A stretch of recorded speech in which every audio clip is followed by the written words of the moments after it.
ديالها في القوانين ديالها نطق لهم سمحوا لنا عندي شغل. هاد 5000 الناس اللي هنايا ماشي شغل باش جينا تسمح نسينا ب 5000 المواطنين راه هي كامله اعتمدت عليك وعملت الثقه فيك. دابا انت سمحتي قلتي لهم سمحوا لنا عندي شغل دابا سمحتي في الدوره كيف يعقل هذا الشيء هذايا؟ واش في القانون الرئيس في الدوره الاستثنائيه على تصميم التهيئه نوضتي في وسط اجتماع قلت لهم انا عندي شغل وها هو النائب ديالي عينوا عليا وهاد المواطنين كيتسناو الجواب من الدوره. صدقتي انت خرجتي هوتي بحالك ملي نخرج باب اخرى وما عطيتي كلمه للناس ما قلت لهم حنا نخرجوا بالنتيجه ولا نشوفوا الحل. يعني هذا الشيء لا يعقل اللي كنشوفوا حنايا وهذا القانون هذا عمرنا شفنا حتى شفنا هذا الشيء هذايا.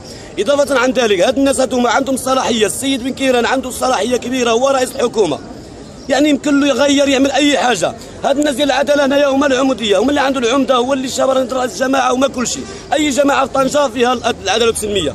علاش هاد الناس ديال العداله والسلميه ما يوقفوش مع هاد المواطنين هذيا؟ ما عندهم فيش يتخبعوا. الا قال لك راه هي الوكاله حضريه كاين السيد بن كيران راه هو رئيس الحكومه من حقه يتكلم. الا قال لهم وقفوا ولا شوفوا متضررين هما الاولى. حنا كنعرفوا القانون كيجي مصلحه المواطن هو الاولاني لانه ما كيتخلصوا من عندنا. راه حنا اللي عملناهم ماشي شي واحد عملهم. هاد الناس هادو اللي كيمثلونا داخل وكيخدموا علينا وكيهضروا علينا راه حنا اللي عملناهم. خصهم يشوفوا المواطن هو الاولاني ماشي كيشوفوا الاباطره عاد يشوفوا المواطن. اذا المواطن ما ساوي والو في هذه المصلحه هذه. دابا حنا كنوجهوا هذه الكلمه هذه لسيدنا لان دابا رئيس الحكومه ما بغاش يتدخل يشوف الحال ديالو اللي هو في يده الصلاحيه كامله لانه هو اللي عنده حق يقول هاد الناس هادو ما هاشني كنشني. دابا كنشوف مدير الوكاله الحضريه ما كيحضرش.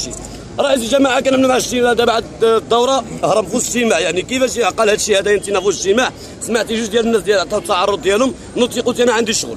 هذه اللي ما غاتش تدخلنا حنا الانسان وحنا جالسين كنتسناو كلمه ديال رئيس الجماعه هنا يخرج يعطينا كلمه اللي فرحنا بها او لا غير يكذب علينا المهم ما يخليناش حنا دي 10 ايام ولا 15 يوم وحنا واقفين هنا في قايله والشتا علينا البارح حنا في الشتا الولايه وقفنا في البلديه الشتا كتا حنا واقفين. ودابا حنا كنتسناو يعطي كلمه قال لك انا عندي شغل. اذا هذا الشغل هذا كيهم اكثر من 5000 مواطن اللي دابا بلديه نساحل. دابا الناس عندها النمره 830. كيف يعقل واحد موظف عادي يقابل 830 ساحل؟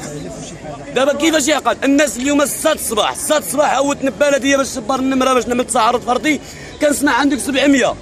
وكيفاش هاد الناس واش بايتين في بلديه وكيقول لك النهار الاخراني نهار تغدى؟ يعني الناس هما بغاو يعملوا هاد الشيء هذايا مخبع ما خصهم حتى واحد يعرفه.